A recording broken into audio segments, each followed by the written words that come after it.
Bonsoir, bienvenue sur TV Fil pour le journal de la rédaction. Nous sommes le 12 novembre. Voici les titres de cette édition du 7-8, l'actu. Près de 4300 entreprises sont créées chaque année dans les Yvelines pour mieux se faire connaître et mieux appréhender les demandes de ses patrons. Une rencontre avec les créateurs était organisée par la Chambre de commerce. Plus de 1000 jeunes en uniforme bleu ont monté leur tente pour 3 jours de jeu, mais aussi de compétition à Bonnel durant le week-end. Reportage autour d'un grand rassemblement de scouts. Et puis, dans ce journal, nous consacrerons une large place au sport. Anthony Reich me rejoindra pour faire le point sur les compétitions du week-end et évoquer avec son invité le prochain raid 100% féminin de l'Arbre Vert. Les archives départementales des Yvelines sont partenaires de la grande collecte des documents de la Première Guerre mondiale, collecte qui se terminera dans une semaine. L'image du jour, c'est donc à Trappes que nous la trouvons ce mardi. Dans les Yvelines, Mémoire de Trappes est un lieu de référence pour cette collecte. Tous les après-midi, depuis aujourd'hui et jusqu'au 15 novembre, il est possible d'apporter toutes sortes de documents, cartes postales, écrits, photos, carnets militaires, tout ce qui peut retracer la vie des combattants et des mobilisés de la Grande Guerre. Leur histoire est ensuite retracée et elle pourra servir à alimenter une bibliothèque numérique européenne en ligne. Il faut retracer l'histoire de l'aïeul en question. Donc essayer d'avoir un maximum d'informations, de photos, des visuels aidant aussi les courriers. Mais ça peut être des diplômes, ça peut être des courriers donc, de la personne, du combattant.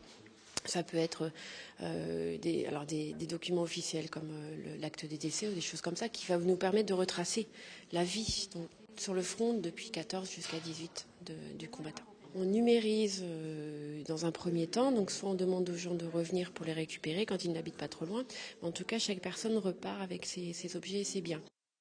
Des documents qui pourront aussi servir aux archives départementales pour constituer les ouvrages des combattants de la Grande Guerre dans les Yvelines. Pas de champ de bataille, certes, mais des soldats partis au front à Trappes, notamment 53 combattants ont péri. Et puis restez avec nous, nous parlerons bien sûr de la commémoration 14-18 dans quelques minutes. En attendant, économie, près de 4300 entreprises sont créées chaque année rien que dans le département des Yvelines pour mieux connaître et mieux appréhender les demandes de ces nouveaux patrons. Une rencontre avec les créateurs était organisée par la Chambre de commerce. Les questions sont nombreuses alors qu'une enquête Médiamétrie révèle que les sociétés yvelinoises souffrent durablement de la crise. Catherine Zulato et Elodie Moine. Le point commun entre tous ces chefs d'entreprise, ils sont nouveaux dans les Yvelines. Pour la première fois, la Chambre de commerce leur a proposé une rencontre afin de leur présenter des outils mis à leur disposition. Les questions ne manquent pas. Les questions, c'est par rapport aux normes des personnes à mobilité réduite, pour les changements, également pour les aides qu'on puisse avoir. Il y a quelques problèmes maintenant qui sont plus du niveau des impôts, des choses comme ça que je maîtrise encore mal. En 2012, plus de 4300 entreprises ont été créées, en majorité dans le domaine des services.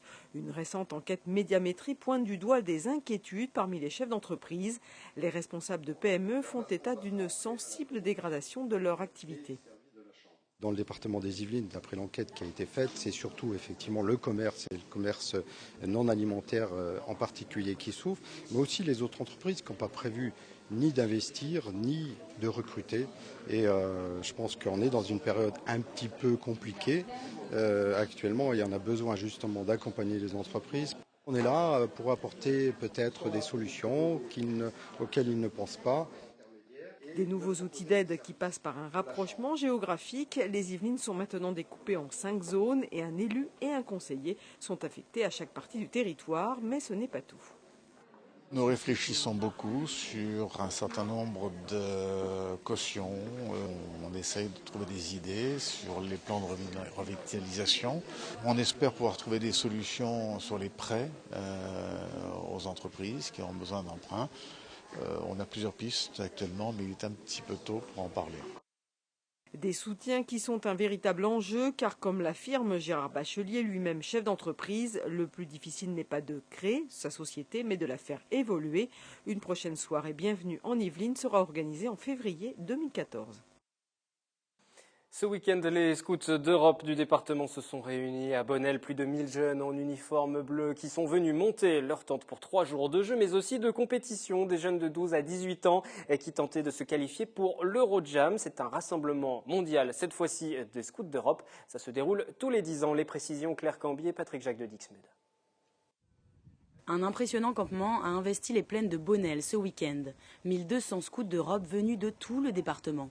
3 jours de gadou, de rencontres et d'activités en tout genre. Regardez bien dans l'ombre du soir. Nous retrouvons la troupe saint-quentinoise à l'atelier secourisme. Certains sont interrogés pendant que d'autres doivent construire un brancard. On ferait ça aussi si on avait un blessé à transporter. En gros, on prend 2 bouts de bois et on fait passer des manteaux à l'intérieur. Pour faire un tapis, on met des ceinturons pour solidifier un peu le tout et mettre la tête et les pieds. Cette rencontre annuelle est un peu synonyme de compétition cette année. Les 40 unités tentent de se qualifier pour l'Eurojam, un événement réunissant tous les scouts d'Europe, 12 000 jeunes issus de 15 pays. Ils se retrouveront en Lorraine l'été prochain. Rien qu'en France, on compte 30 000 adhérents, autant dire que les places sont chères. C'est un grand événement qui n'arrive que tous les 10 ans, donc il faut essayer d'être sélectionné. Avec cette épreuve, ont-ils une chance de se qualifier ? Ça va, ils sont pas trop mal. Il y a pire, il y a pire. Prochaine étape, l'atelier des nœuds. La troupe compte sur sa complémentarité. Moi personnellement, c'est pas mon point fort, mais j'ai des scouts qui sont assez doués là-dedans. Donc je pense que ça va aller. François est le chef de patrouille, une hiérarchie spécifique à ce mouvement catholique. Chez les Scouts d'Europe, on a un système qui est bien à nous et qui nous distingue vraiment des autres. C'est qu'on fonctionne en patrouille. C'est-à-dire qu'on va confier un groupe de 6 personnes à un jeune de 17-18 ans qui en a la charge. Et chaque patrouille a sa tente. Et donc ils sont tous arrivés. Là, il y a 141 patrouilles pour les Yvelines. Ils sont tous arrivés, ils ont tous mis leur tente. À l'atelier Nœud, Pierre-Marie se positionne comme le spécialiste. Les épreuves vont s'enchaîner tout au long de la journée. Ce soir, place à la fête, une grande veillée se tiendra dans cet amphithéâtre naturel. Hier à Elancourt, on commémorait comme dans la plupart des communes françaises le 11 novembre 1918, le coup d'envoi du centenaire de la Grande Guerre lancé par le président François Hollande la semaine dernière. Anciens et jeunes se sont donc retrouvés et les enfants ont lu des lettres de poilus. Olivier Maniscalco, Patrick Jacques de Dixmude pour les images. Un devoir de transmission de mémoire. Pour la commémoration du 11 novembre 1918, la ville d'Elancourt avait réuni ses anciens et ses jeunes sur le parvis de la ferme du Mousseau. 2 classes de CM2 de l'école de Villedieu étaient présentes. L'occasion de rendre hommage, génération confondue, aux soldats morts pour la France. L'occasion également pour les petits de lire en public des correspondances de poilus aujourd'hui tous disparus. Des lettres qui rappellent à tout le monde l'atrocité de la guerre et laissent imaginer aux enfants ce que leurs ancêtres ont enduré. Les balles avaient bien sifflé, mais personne n'avait été touché. La rage de tuer est poussée par l'odeur de la poudre, aussi bien que par les cris de bêtes féroces, car à ce moment-là, on devient des bêtes féroces, pensant qu'à tuer et massacrer, nous nous élançons tout comme un seul homme. C'était très difficile pour eux, et ils devaient énormément souffrir, ils devaient avoir peur, ils devaient penser à leur famille. Ça devait pas être très drôle. Pour eux, c'est bien qu'on retienne leur image, que ce qu'ils ont fait était très courageux. Il est fondamental de se souvenir de ce qu'ils ont fait, car si nous avons la liberté, nous, de nous exprimer actuellement et de vouloir faire un peu ce que l'on veut, restons dans des limites correctes quand même, c'est bien grâce à leur sacrifice.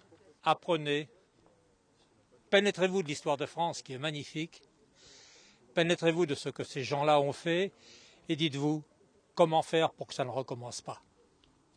À Montigny-le-Bretonneux, la ville poursuit son action envers les personnes retraitées avec l'ouverture d'un relais senior. Aujourd'hui, un lieu pour partager son déjeuner dans un contexte convivial, un cadre agréable, une façon de lutter contre l'isolement des personnes seules, parfois en manque d'autonomie, en leur offrant un cadre pour renouer socialement. Des activités sont aussi proposées l'après-midi. Elles étaient plus d'une vingtaine de personnes de plus de 65 ans pour ce premier jour à s'inscrire. Le service fonctionne lundi, mardi, jeudi et vendredi. Le tarif varie en fonction du niveau de ressources de 4 à 12 euros.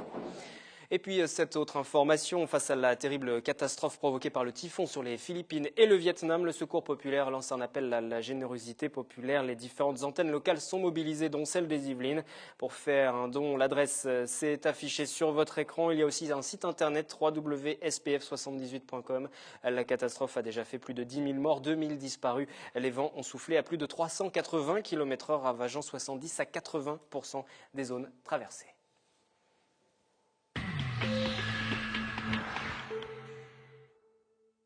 Une fois n'est pas coutume, on passe au sport. Bonsoir Anthony. Bonsoir Wilfried. Bienvenue sur ce plateau. Oui, j'ai vu de la lumière, je suis rentré. C'est ça. Je vous ai manqué un petit peu, non? Un petit peu, il n'y avait pas d'édition sport hier, si vous nous suivez, si vous êtes des fidèles. Pas de 7-8 sport hier, et donc une page spéciale sport dans cette édition de l'Actu.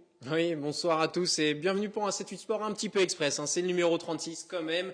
Une édition express, je le disais, c'est parti pour un nouveau tour de l'Actu sport du département, mais cette fois-ci en 13 minutes. Et sans perdre de temps, place à l'édition 2013 du Raid de l'Arbre Vert, la seule compétition de ce type 100% féminine. Et parmi les 270 participantes, Servane Gabillon, vous êtes en train de boucler les valises, j'imagine. Alors, qu'est-ce qui vous a donné envie de repartir sur ce raid pour la 3e fois?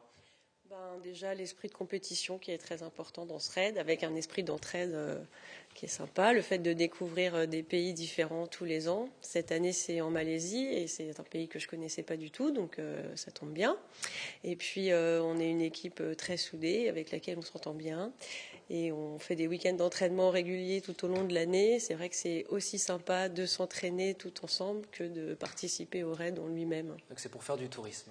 Vous faites ça pour faire du tourisme un petit peu? En fait, ça permet de découvrir un pays de manière un petit peu originale. On nous ouvre des secteurs qui ne sont pas du tout ouverts au tourisme en règle générale. On court dans des coins qui sont fabuleux, des réserves de chasse. C'est un petit peu extrême tout de même. Oui, on court. Il y a la supérette qui reste là quand même. Oui. Non, mais on court, on fait du canoë et puis on fait du VTT. Donc voilà, et tous les jours il y a une épreuve différente sous forme de soit monosport, soit du biathlon, soit du triathlon, avec des épreuves sportives surprises au cours du raid. Comme si je ne sais pas encore ce que ça va être. C'est votre 3e passage sur l'épreuve. Comment vous avez découvert le raid de l'Arbre Vert? C'est une amie qui m'avait demandé de participer avec elle. Et puis, cette amie-là n'a jamais pu le faire parce qu'elle a été enceinte, etc. Donc, en fait, c'est la 2e de l'équipe, Delphine Van Malder, qui était la 3e coéquipière avec qui je suis restée. Et puis, donc, une 3e, Sonia Barden. Voilà, mais je l'ai découvert par hasard par cette amie commune en fait. Voilà. Si vous nous suivez en direct, c'est pas une épreuve bonus mystère du raid nature, ce bruit que vous entendez dans le fond de vos téléviseurs, vous n'avez rien à régler, ça vient uniquement de nos voisins qui s'installent, de nouveaux voisins, chers voisins, quelques petits travaux à boucler visiblement avant la fin de la journée et qui ont décidé de nous embêter un petit peu, mais c'est pas grave, on va relever le challenge. On va relever le challenge. Sur ce raid donc en Malaisie, raid de l'Arbre Vert, vous y allez pour la gagne quand même un petit peu parce qu'il y a le côté sportif. La gagne, peut-être pas, parce qu'on fait pas partie des équipes qui peuvent prétendre à la gagne. Il y a 3 équipes qui se détachent toujours vraiment beaucoup dans le raid. Nous, on est plutôt dans les 15 équipes premières. Voilà. Donc l'année dernière, on a fait 11e. Cette année, je ne sais pas si on est aussi en forme que l'année dernière. Enfin, moi, peut-être un peu moins. Et voilà. L'épreuve la plus difficile sur le raid de l'Arbre Vert, c'est la course, c'est le VTT, le canoë? En fait, ça dépend un peu de chacune. Moi, l'épreuve que j'aime le moins, c'est le trail. L'épreuve que je préfère, c'est le canoë. Mais après, en général, c'est plutôt des coureuses, les filles qui font le raid. Voilà, leur épreuve phare, c'est plutôt la course à pied. Et puis le canoë, c'est un peu la bête noire des concurrentes en général. Alors le raid de l'Arbre Vert est connu, Wilfried, puisque c'est le seul raid 100% féminin. Alors on a été un petit peu taquin ce soir. On assume tous les deux. Voilà, nous sommes allés poser la question aux Saint-Quentinois, savoir un petit peu ce qu'ils pensaient d'un raid 100% féminin et si les femmes étaient plus aptes ou moins aptes que les hommes à exécuter ce genre de raid. On écoute leur réponse. Question macho ce soir. Le sport, c'est absolument pas quelque chose qui est genré par sexe, c'est selon la détermination qu'on y met, et puis voilà, ça change pas absolument pas. Ah non, je pense pas. Je ne pense pas parce que justement les différences entre hommes et femmes sont au niveau physique et les femmes sont conçues d'une autre manière que les hommes. Au niveau sport, c'est pas forcément les hommes qui sont supérieurs aux femmes, quoi. Enfin, j'ai pas cette idée-là en tête, donc bon, que ce soit au niveau sportif ou tout le reste. Non, moi je suis convaincu qu'il y a une sorte d'égalité. Dépendamment du sport peut-être, les capacités physiques ne sont pas les mêmes pour tous, donc naturellement il y a une dichotomie entre les deux sexes, ouais, je pense. Mais après, les deux genres peuvent faire n'importe quel sport. On n'est pas égaux hommes et femmes, mais si on est confrontés les uns aux autres, effectivement, non, il n'y en a pas un qui est plus apte que l'autre, non, je vois pas pourquoi. Oui, non. C'est-à-dire pour les raids sportifs. Ils ont peut-être un tout petit peu plus d'entraînement, mais les femmes aussi sont très entraînées à l'heure actuelle et elles sont très sportives et elles ont aussi beaucoup d'atouts. Vous êtes plutôt d'accord avec les réponses des Saint-Quentinois, Servan? Moi, je pense surtout que c'est l'ambiance qui est différente dans un raid féminin. C'est-à-dire qu'on est... On parle maquillage, non, pardon. Je suis désolé. Il est très taquin ce soir. Voilà. Non, c'est surtout que c'est... Ça a eu en régie. Oui, je sais. J'ai entendu la même chose que vous dans cette oreillette. C'est beaucoup plus solidaire qu'un raid masculin. C'est-à-dire qu'il n'y a pas que la compétition, c'est que quand il y a une équipe qui est en galère, les autres vont l'aider. Et même si c'est une équipe qui est devant, on ne va pas lui marcher dessus pour passer devant. Alors que c'est vrai que les hommes, souvent chez les hommes, et même sur les raids mixtes, ça peut être un peu plus chaud, mais nous, c'est assez bon enfant quand même. Vous parliez d'ambiance. Le raid de l'Arbre Vert est réputé justement pour la cohésion. On sort vraiment grandi de cette expérience, non? Ah oui, tout à fait, parce que c'est vrai que de se dépasser, mais en étant en équipe, ça forme pas mal, ça crée aussi pas mal de tensions, mais quand on s'entend bien et qu'on arrive à bien synchroniser, tout va bien. Il y a des équipes qui sont un peu plus... Et c'est pas dangereux justement d'y participer si on est mal préparé? En fait, il faut se préparer un minimum. Il y a des gens qui se préparent plus ou moins bien. C'est pas forcément tant la préparation, c'est le fait de connaître, de s'écouter. C'est de courir ici quand il fait froid et courir sous 35 degrés avec 99% d'humidité, c'est pas pareil. Et souvent, celles qui se font mal, c'est plutôt celles qui sont fortes parce qu'elles n'ont pas l'habitude de s'écouter. Elles ont l'impression qu'elles peuvent aller aussi vite que d'habitude ou en buvant aussi peu. Et en fait, il faut bien savoir s'écouter. Donc les accidents, c'est plutôt celles de devant en général. Qui vont trop au-delà d'elles-mêmes. Ouais, qui vont au-delà d'elles-mêmes, qui veulent aller toujours plus loin. À quelques jours du départ, le début de l'épreuve, c'est pour le 19 novembre, en tout cas le départ de l'aéroport Charles de Gaulle. Ouais. Vous êtes dans quel état d'esprit? Impatiente? Il y a de l'excitation qui règne un petit peu, non? Ouais, là en fait on revient d'un week-end d'entraînement à Marseille où on était toutes les trois, donc on a fait les calanques. Moi je suis surtout en train de récupérer des jambes parce que pour l'instant j'ai un peu de mal à marcher. Sinon oui, on prépare les valises, les trousses de médicaments, savoir ce qui nous manque et plutôt excité, ouais. Et puis un peu dans le speed du boulot parce que on est toutes les trois indépendantes et que quand on n'est pas là, il faut que ça tourne quand même.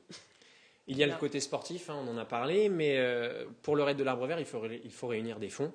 Chaque équipe doit récolter à peu près 11 000 €. C'est déjà la première épreuve hors taxe. C'est déjà la première épreuve du raid, non, un petit peu en soi. En fait, c'est vraiment un projet sur le long terme qui dure à peu près 6 mois entre l'entraînement, la recherche des fonds, etc. Nous, on a de la chance parce qu'on a un sponsor qui nous suit depuis le début, qui est Astéry. Qui vend des luminaires. Et puis en fait, ma coéquipière qui habite en Angleterre, elle se sponsorise avec sa société, Exclusive Film. Et puis la Marseillaise, Delphine, elle se sponsorise aussi avec sa société. Et puis Zéro Forfait, qui est un opérateur de téléphonie mobile. Mais non, c'est pas évident de trouver des fonds, surtout depuis 2 ans avec la crise. Là, ils n'ont pas forcément envie de nous donner beaucoup d'argent. Et vous les avez cités ce soir sur le plateau. Voilà, au moins ils sont cités. Ils n'ont pas le droit. Mais c'est fait, c'est très bien. Allez-y, c'est pas grave. Donc départ le 19 novembre, et puis on espère vous voir au retour un peu après le 28 novembre quand vous serez rentrés pour nous raconter tout cela. Pas de problème. Et bon courage pour cette compétition. Merci beaucoup. Sony, on poursuit cette page de sport dans le 7-8, dans le journal de ce soir. Pendant 3 jours, Vélizy accueillait la finale de la Coupe du Monde de Mini-Z. Près de 130 pilotes spécialistes de ces bolides à l'échelle 1/28e se sont affrontés à coups de chrono. Nous avons suivi les qualifications pour les finales. Autant dire que c'est l'un des moments les plus importants de la compétition. À première vue, on se croirait dans un paddock de Formule 1. Sur chaque établi, autant d'outils, de carrosseries, de pièces détachées que dans les stands d'une grande écurie. Ces dizaines de pilotes sont les meilleurs du monde, mais à l'échelle 1/28e. Ils sont aux commandes de Mini-Z. Pour chaque catégorie, les pilotes bénéficient de plusieurs séances de qualification pour effectuer les derniers réglages. Nathalie participe à la finale de la Coupe du Monde dans 2 classes différentes, dont la mythique Le Mans.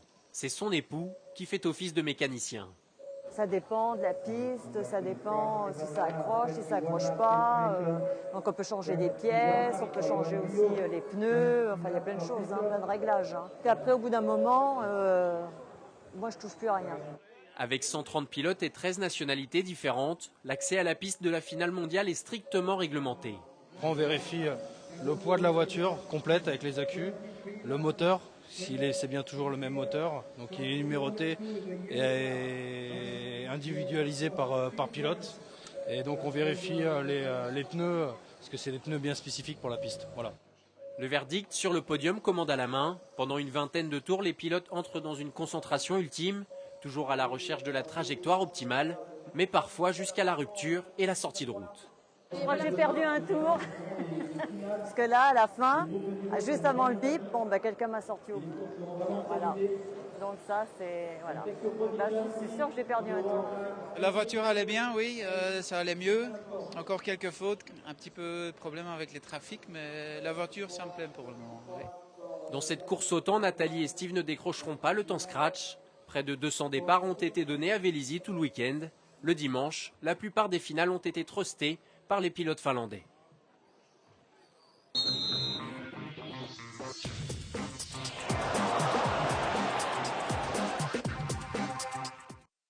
L'essentiel du sport, les autres résultats à retenir de ce long week-end de 3 jours. Et on va commencer par du football. 8e journée de division d'honneur. Versailles recevait le 2e Créteil-Lusitanos au stade Montberon ce dimanche. Et les joueurs de David Giguet ont signé la performance du week-end en s'imposant très facilement 4-0. Avec cette 2e victoire de la saison, ils remontent à la 7e place. En promotion d'honneur, pour le compte de la 6e journée, Trappes recevait Quincy-Voisin au stade Gilbert-Chansac ce dimanche. Pas grand-chose à se mettre sous la dent en première période. Le match va complètement se débrider après l'heure de jeu. À la 70e minute, les trappistes ouvrent le score sur un dégagement complètement raté du gardien adverse. C'est Samy Kouradin qui a bien suivi la frappe de Souleymane Conté, qui n'a plus qu'à pousser le ballon dans le but vide. Vous voyez d'ailleurs cette reprise après la frappe sur la barre transversale. 1-0. 8 minutes plus tard, parfaitement décalé à l'entrée de la surface de réparation, Jalal Assab se joue du gardien sur ce crochet du droit avant d'enrouler sa frappe. Le numéro 10 trappiste inspira d'ailleurs un doublé sur cette énorme faute de main du gardien de Quincy-Voisin qu'on va voir juste derrière. Voilà, le gardien qui sort un peu malencontreusement. En toute fin de match, Quincy réduira le score. Pour la forme, Trappes s'impose 3-1 et se reprend après sa défaite la semaine passée, ce qui ravit l'entraîneur saint-quentinois. Je pense que physiquement, on a réussi à passer dessus sur l'équipe adverse. On était plus meilleure présence dans les duels et beaucoup plus de présence moi physiquement sur mes joueurs. Ils ont réussi à jouer jusqu'à la dernière minute. C'est pas arrêté avant. Pour l'instant, il n'y a pas d'objectif bien précis sur la montée ou quoi que ce soit. On joue les matchs l'un après l'autre et on verra par la suite ce qui se passera. Dans les autres rencontres de promotion d'honneur, Guyancourt n'a pas réussi à bonifier sa première victoire de la saison. Les joueurs de Jules Talmoros se sont inclinés sur la pelouse du Vincennois 1-0 et ils stagnent du coup à la 9e place au classement. Il y avait du foot aussi au niveau départemental ce week-end, 2e tour de la Coupe des Yvelines, qui n'a pas été très prolifique pour les clubs saint-quentinois. Pour l'instant, aucun club n'est qualifié. Saint-Cyr et Guyancourt sont passés à la trappe et les rencontres entre Montigny, Le Pec et entre Trappes et Équevilly ont été reportées. Ils étaient près de 200 à prendre le départ de la première édition de la course royale ce dimanche matin, de la pièce d'eau des Suisses au château de Versailles pour une distance de 20 km direction Fontenay-le-Fleury. Les 10 premiers kilomètres étaient très roulants, mais après avoir quitté le château, les coureurs traversaient la plaine de Versailles et la forêt. Avec la pluie de ces derniers jours, le chemin était donc très glissant. Au terme des 20 km, c'est le Véliséen Jonathan Duhail qui s'est imposé en 1h08 et quelques secondes. On l'écoute. Je suis parti avec la tête au départ, mais ils sont partis très vite. Donc j'ai pas suivi tout de suite. Et puis après, je suis revenu. Ils se sont tirés la bourre à 2 là, donc je pense qu'ils étaient un peu fatigués après. Et je suis revenu par la suite. Il y a quelques petites côtes. En fait, je l'avais fait l'an dernier, quelques petites côtes boueuses et tout. Donc je savais qu'il fallait mettre les chaussures de trail pour la fin. Et ça s'est super bien passé. Ouais. Parcours super joli. Je m'entraîne dans le coin, donc pas de soucis particuliers pendant la course.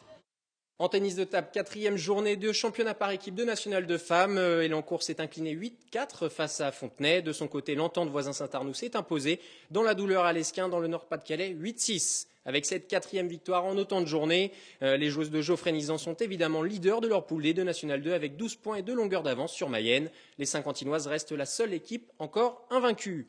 En volleyball, 5e journée de Régional 1, week-end contrasté pour les clubs saint-quentinois. Montigny est passé tout près de la victoire à Orsay-Chevry, mais s'incline finalement 3-7-2. De son côté, Plaisir-Villepreux s'est baladé sur le terrain d'Anières, victoire 3-7-0. Les Plaisirois restent leaders, Montigny 5e. En badminton, ce week-end, Maurepas accueillait la 2e étape du challenge départemental jeune au gymnase de Malmedon. Sur 2 jours, 140 joueurs des catégories poussins et cadets se sont affrontés. Le challenge des jeunes est divisé en 3 divisions, hein, de 1 pour les meilleurs à 3 pour les moins bons joueurs. Morpa était une étape de division 3 et le club de Louvciennes s'est particulièrement illustré ce week-end. Merci Anthony pour ce point sur le sport. La semaine prochaine, retour à la normale. On vous retrouvera dès 18h30 lundi pour un 7-8 sport encore plus complet. J'allais dire un peu plus, mais encore plus complet. Merci Anthony. C'est la fin donc de ce journal. Je vous retrouve demain en direct à 18h. N'oubliez pas, si vous nous suivez aussi ce soir en direct, que je vous retrouverai pour un nouveau numéro de Municipal 2014. Je reçois Michel Bessot, candidat PSA Elancourt, et Nicolas Dainville, candidat d'hiver droite à la Verrière. Bonne soirée.